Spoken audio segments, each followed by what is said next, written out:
Well, howdy there, Internet people. It's Bo again. So, today we are going to provide a little bit of an update on the Red Sea. We are going to answer two questions from y'all.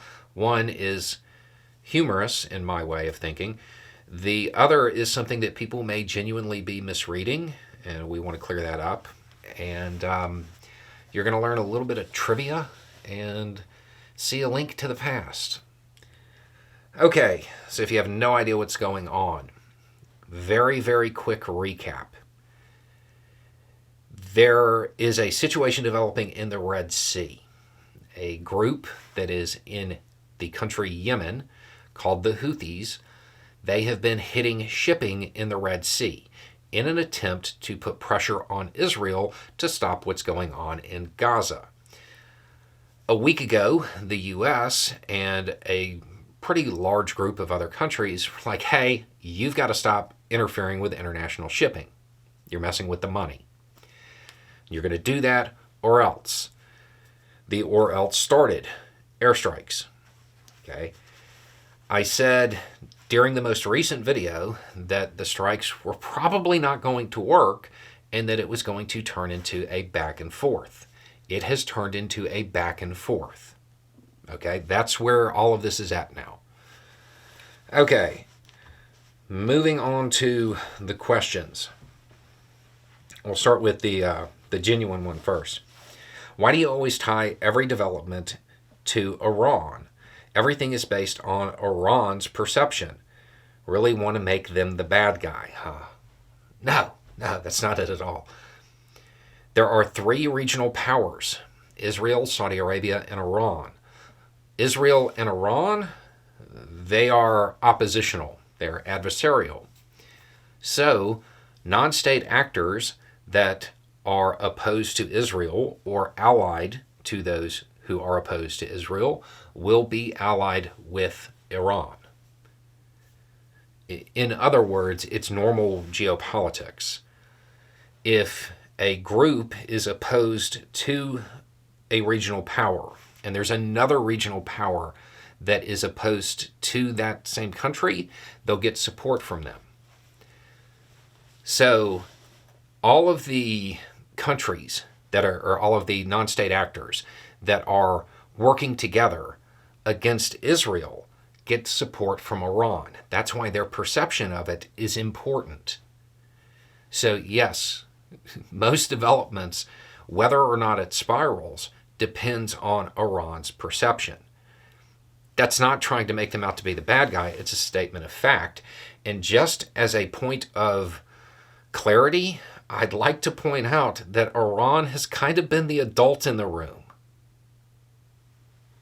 Understand, they could have pushed Hezbollah into action right away.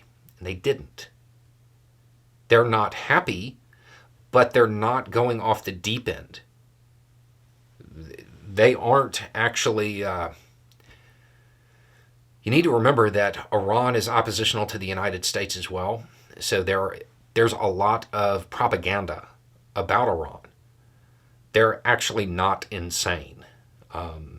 There's not all of them. There's multiple parts to their government. It's multiple governments in like a trench coat. They are, so far, they have very much been the adult in the room and done their part to avoid this spreading into a regional conflict. It's not to portray them as the bad guy. It's just statement of fact. The Houthis, Hezbollah, Hamas, the militias in Iran or in Iraq that hit the U.S., all of them are backed by Iran. Okay. So, next question. I bet you miss Trump now. How's it feel seeing the U.S. start involvement in another country? You seemed awfully calm about the U.S. starting to get involved in Yemen. Is it just dark Brandon? Right. I mean, the inference here is that the person believes that Trump wouldn't be involved in Yemen, wouldn't order strikes in Yemen, wouldn't put boots on the ground in Yemen. wouldn't veto the resolution ending U.S. involvement in Yemen. Okay, so here's some trivia for you. Who do you think the last president who didn't order a strike on Yemen was? I'll give you a hint. You have to go all the way back to the 1900s. It was Clinton. This isn't the start of involvement. The U.S. actually backed the Saudis in a pretty in-depth conflict there. As we have talked about before, there are a lot of conflicts around the world that really don't get the coverage that maybe they should in the United States because news is a for-profit industry in the U.S. And if that conflict doesn't have a built-in audience, most times it doesn't get covered.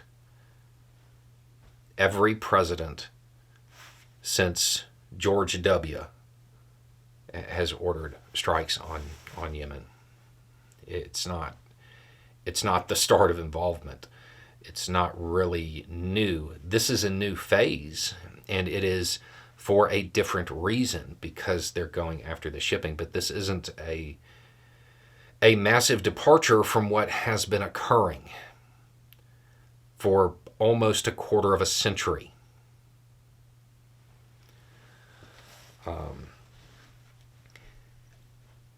When it comes to the Middle East, the U.S. in particular, and this is true of most Western nations, but the U.S. in particular, has been involved in most of them. Yemen is one where it's pretty consistent. And if I'm not mistaken, even though Clinton didn't order them, I think he actually entertained doing it. I think that was something that was under consideration, and he decided against it for some reason. So it is, maybe I was calm and matter-of-fact about it because it's not actually a huge deviation.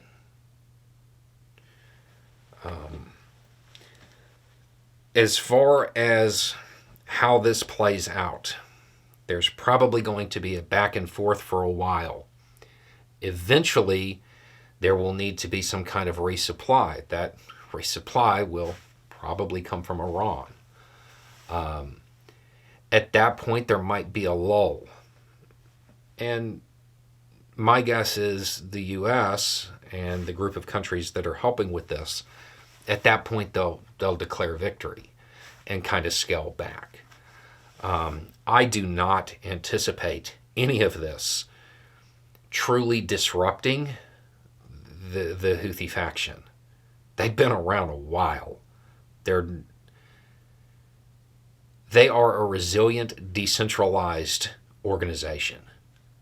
This is not something that airstrikes is going to successfully solve.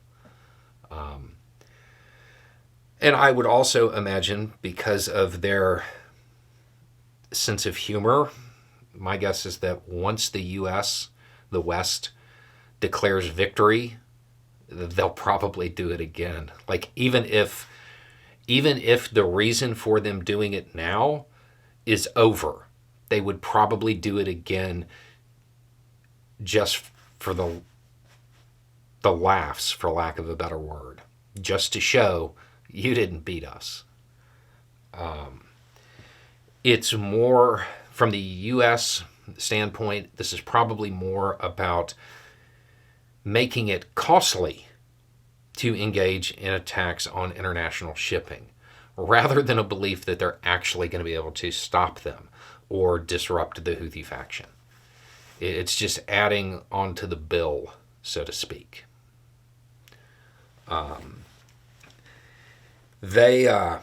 If the West was interested in actually stopping them, it would actually take boots on the ground type stuff And I do not believe that Biden wants to do that, and I don't think most Western countries have the appetite to do that.